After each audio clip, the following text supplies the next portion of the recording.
Maulang hapon pa sa inyong lahat. Good afternoon, syempre. This is Sir D. Valenzuela. This is our week 6 sa organization management. So, we are going to talk about planning and planning techniques. But before that, simulan natin dun sa introduction, okay? Yung mga importante na words na alam nyo, regarding dun sa magiging topic natin ngayon or yung mga words na importante na dapat yung maalala. Okay, let's start first with forecasting. Okay, ako na babasa. It is an attempt to predict what may happen in the future. All planning types, without exception, makes use of forecasting. Okay, ito yung it is about predictions. Okay? For example, lalabas ka ng bahay, nakita mo madagim yung ulap, so iisipin mo possible umulan, magdadala ka ng umbrella. Ganun din sa business, ano? So dapat magaling tayo pagdating sa predictions. Okay? So sabi dito, what would be your possible basis when it comes to predictions? So ang sabi dito, meron daw mga datas or written records na pwede mong gamitin pagdating sa pagpo-forecasting. So on that way, mas magkakaroon ng accuracy yung tinatawag na forecast na gagawin mo. Okay, sabi dito, hindi daw siya 100% accurate but due to errors of human judgment. So the more na mas madami kang data na gagamitin, ang mangyayari nun, mas tataas yung accuracy nung prediction na gagawin mo or yung pagpo-forecast mo. Okay? So, next is contingency plan. Sabi dito, it is also called trigger points. Indicate when the prepared alternative plan should be implemented. Na-explain ko na to sa inyo last time na nagkaroon tayo ng discussion but ipaalala ko lang uli. It speaks about different types of plan na meron ka or backup mo if hindi magwo-work yung una. Okay? So that is contingency. Let's go with benchmarking. Ito yung ano naman, pinagko-compare yung practice and technology sa ibang company, sometimes competitors mo or other companies. So nagtatanong kayo ng mga techniques, strategies sa isa't isa. So explain ko sa inyo yung dalawang klase niyan. That is external benchmarking, yung sa outside or other company, nagkakaroon kayo ng pag-uusap. Sumunod naman is the internal one. Ito yung inside the workplace, kung saan uh, nagkakaroon ng rotation sa employee para mas mag-improve yung knowledge ng isang empleyado. For example, nag-start ka sa company, mas maganda na bago ka ma-promote into supervisor or manager, alam mo na rin kung ano yung ginagawa sa iba't ibang department. Okay? So doon, isa yun sa internal benchmarking, nagkakaroon kayo ng rotation. So para magkaroon ka ng idea dun sa iba't ibang working areas or maturuan ka nung mga taong naka-assign doon. Let's go with participatory planning naman. By the way, pwede niyong kopyahin ha. You just have to post the video tapos pwede niyo siyang isulat sa notebook niyo. Basahin ko na lang ulit. Organization and management means involving the people such as employees daw, members or stakeholders in the process of decisions and plans. Okay? Maganda naman talaga tong participatory planning kasi nga meron tayong tinatawag na inclusion, yung kasali lahat sa pagdidesisyon kung ano yung mas makakabuti dun sa isang organization. Okay? So, maganda naman hihingin mo lahat ng idea ng member, hindi lang ikaw. So, sabi nga, two heads is better than one or mas maganda, mas marami kayo. Let's go with this one. Decision making in business. Punta naman tayo dito. Ito na yung hindi ko na i-discuss sa inyo last time na tayo ay nagkita-kita. Okay, so I'll just read this one. Sabi dito, decision-making process involves identifying a goal, getting the relevant and necessary information, and weighing the alternative in order to make decision or to make a decision. So it's about alternatives.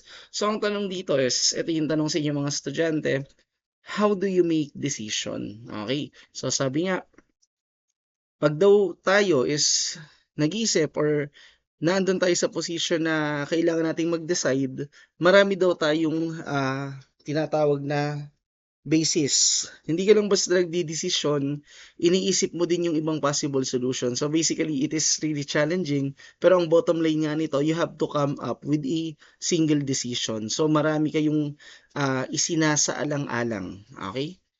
So let's go with this one. Process of decision making. Let's start first with the number one. Pwede nyo itong kopyahin. Paalala ko lang uli ha. It's about identify the problem. Okay? Para magkaroon ka ng isang solusyon sa isang bagay, you don't have to panic or mag-rant or sumama ang loob mo or maggumana yung purong emotions mo. So, ang maganda, mag-isip ka din, i-identify mo kung ano yung problem para alam mo kung paano siya susolusyonan or kung ano yung bagay na bibigyan mo ng solusyon. Okay? Number two naman, identify the decision criteria. Decision criteria. Sabi dito, decide what factors or standards are important in solving the problem, cost, time, and quality. Alamin mo daw yung mga ganong bagay. Kasi we are talking about business eh. What if machineries yung nasira sa'yo? Important part ng operation mo yon. Alamin mo daw kung magkano yung babayaran, gaano katagal gagawin, and so on. Kung ano pa yung mga importanteng dapat mong isipin. Actually, napakarami niyan.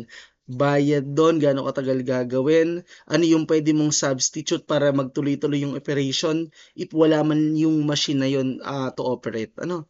So, ang daming pwedeng solution dyan. Pwede kang mag-rent, kung ano man, for example, let's say, refrigerator yung nagka-problema sa iyo. So habang wala pa, baka pwedeng may luma ka na gumagana pa ganyan or may mga marerentahan ka or kailangan mo na ba talagang bumili ng bago. So it's up to you to identify that. So syempre, marami din tayong bagay na kailangang isipin to decide. Okay? So number 3 is allocate weights to the criteria. Sabi dito, i-prioritize the criteria based on their importance. Sabi nga, ang problema, ang dami niyan, hindi na uubos. But during operation or management operation, isipin mo daw kung ano yung pinakamabigat, tsaka kung ano yung pinaka dapat bigyan ng solusyon. Okay, so you have to identify. That's number 3. Going with number 4, it says that develop alternatives. Okay, sabi nga dito, think of different possible solutions or choice to solve the problem. So that is develop alternatives. Umisip ka daw ng mga pwede pang maging solusyon sa isang problem. For example, naghawa ka ng isang garden wedding kunwari. What if umulan? So dapat may backup set ka para if ever na magkaroon ng problema gano'n or may mga payong ka para dun sa guest. Something na gano'n. That's alternative. Number 5. Analyze the alternatives dito. Sabi dito, evaluate each possible solution based on the criteria identified. Okay?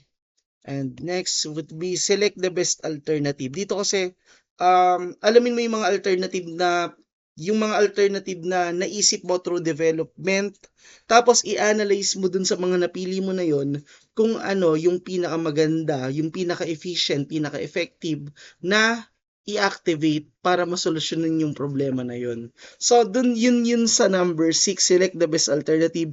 Isipin mo dun sa mga naisip mong plano kung ano yung pinaka makakasolve dun sa tinatawag nating problema. Okay? So, ang mahalaga dito sa subject na to, dapat palagi kang merong backup plan. 7 is implement the decision. Sabi dito, put the chosen solution into action. Ito na yung i-implement mo siya. That's number 7. That would be the final step. Okay? Sabi dito, evaluate the decision's effectiveness. Check if decision solve the problem. If not, understand why and make necessary adjustments. Ito, pwede nyo siyang picturean or screenshot. Ito yung shortcut dun sa diniscuss ko. Ito yung pagkakasunod sunod na niya. 8 steps in decision making. Let's go with the next part. Types of decision naman tayo. Let's start first with this structured or program decision. Ito po yung explanation sa kanya. Sabi dito, these are routine and repetitive decision. They are made for problems that happen regularly and have clear solution or rules to follow. Ito yung mga problema na kadalasang nangyayari sa isang business operation. For example, nasa restaurant ka, may nahulog na baso mula dun sa tray ng attendant, dapat may naka-backup kang map kung paano mo yun lilinisin. So may mga gamit ka na. Isa yun sa mga program decision nga na pwedeng mangyari kasi routine repetitive decision made for problems that happen regularly. So ano ba yung mga pinakamadalas mangyaring problema sa organization? Ito po yung mga program decision. Sabi dito, reordering, ating example pa na niya, sorry. Reordering office supplies when inventory is low. So, iyan yung pinaka mga basic na pwede mong ma-encounter.